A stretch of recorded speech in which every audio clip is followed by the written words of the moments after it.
के कई हिस्से बाढ़ बारिश की चपेट में हैं। यूपी उत्तराखंड के कई इलाके बारिश के बाद जलमग्न हो गए हैं। सड़कों से लेकर मकानों तक पानी ही पानी नजर आ रहा है। बारिश से नदियां भी उफान पर हैं। रिपोर्ट दिखाते हैं।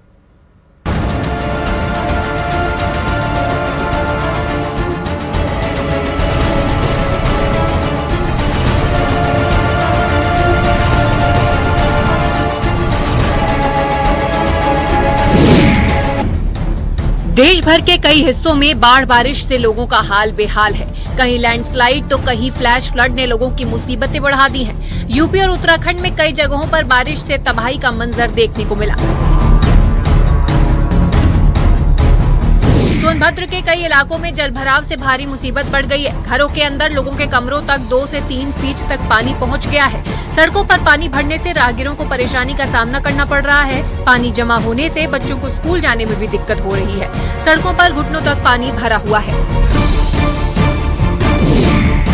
प्रयागराज में भी भारी जलभराव के बीच लोगों का हाल बेहाल है। जलभराव के बाद प्रशासन भी अलर्ट मोड पर है और सड़कों पर पंपिंग सेट लगाकर पानी निकालने की कोशिश की जा रही है।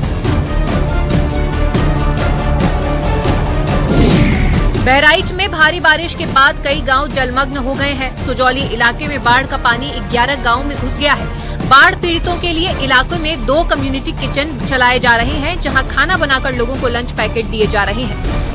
मोतीपुर तहसील के सुजौली इलाके में आई बाढ़ की वजह से इस इलाके के तकरीबन 11 गांव में पानी भर गया था, जिसकी वजह से लोग घर में हैं और घरों में पानी होने की वजह से वो खाना तक नहीं बना पा रहे थे। लेकिन जिला स्तरीय टीम ने, तहसील प्रशासन ने उनके खाने पीने की व्यवस्था की है और कम्युनिटी किचन की शुरुआत की है। मैं इस वक्त एक कम्युनिटी किचन पे हूँ। आप देख सकते हैं यहाँ पे पूरी सब्जी बनाई जा रही है और यहीं से रोज़ हज़ारों की संख्या में पैकेट यहाँ से जाते हैं और जो बाढ़ पीड़ित हैं उनको खाना देने का काम करते हैं। क्या क्या व्यवस्था की जा रही है और कितने गाँव ऐसे प्रभावित हैं और कितने पैकेट रोज़ जा रहे हैं? जंगल गुलहरिया के 3 गांव पूर्णतया प्रभावित हैं और 2 गांव आंशिक रूप से प्रभावित हैं। सभी बाढ़ पीड़ित प्रभावित परिवारों के घर पे हम लोगों की तरफ से जो कम्युनिटी किचन चल रहा है, इसमें जितने भी लंच पैकेट तैयार होते हैं उनके घर पे पहुंचा दिए जाते हैं। कानपुर में बारिश के बाद गंगा का जलस्तर बढ़ गया है। इस दौरान कुछ लोग जान जोखिम में डालकर खतरनाक स्टंट करते नजर आए। करीब 20 फीट ऊंची रेलिंग से गंगा में छलांग लगा दी। वीडियो सामने आने के बाद पुलिस ने स्टंट करने वालों की पहचान कर कार्रवाई की बात कही है। बारिश और गर्मी के बीच नौनिहाल मौत की छलांग लगा रहे हैं और चंद रुपयों की शर्त के लिए। ऐसे में इस वक्त न्यूज़ 18 टीम उसी स्पॉट पर खड़ी। आप देख सकते हैं कि इन दीवारों से लेकर इन पाइप्स पर और रेलिंग पर खड़े होकर नौनिहाल सिर्फ 10 रुपये, 5 रुपये और चंद रुपयों के लिए मौत की छलांग लगाते हैं। ये वो नौनिहाल हैं जिनके माता पिता को ये खबर नहीं कि आखिर वो घर से निकले हैं तो गए कहाँ। प्रशासन के अधिकारी कहीं ना कहीं बैरिकेडिंग लगाकर रोकने का प्रयास करते हैं, मगर पुलिस की आंख में धूल झोंक कर ये मौत की यहाँ छलांग लगा रहे हैं। इन नौनिहालों को कौन समझाए कि जिंदगियां कितनी कीमती हैं। जर्नलिस्ट आशीष पांडे के साथ अमित गंजू, न्यूज़ 18।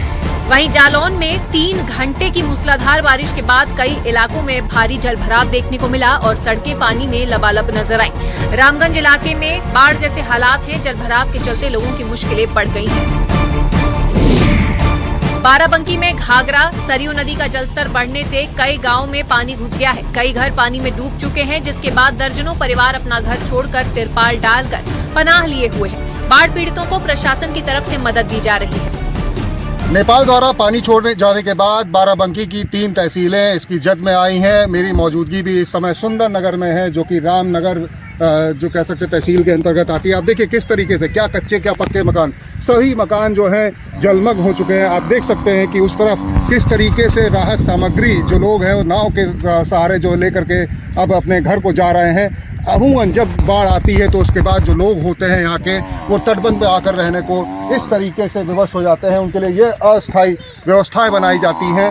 जिला प्रशासन के द्वारा हर साल तमाम व्यवस्थाओं की बात कही जाती है कि उनके लिए मुहैया कराई जाती है, पर ये कुछ तस्वीर सामने है। गाजीपुर से जानलेवा स्टंट का वीडियो सामने आया है, जिसमें कुछ लड़के एक टावर पर चढ़कर उफनती गंगा में छलांग लगाते दिखाई दिए। वीडियो गाजीपुर में वीर अब्दुल हमीद ओवरब्रिज के पास का बताया गया है। बाढ़ बारिश से इलाके बुरी तरह से प्रभावित हैं। लोगों का जीना मुहाल हो गया है। ऐसे में प्रशासन भी अलर्ट मोड पर है और लोगों तक मदद पहुंचाई जा रही है।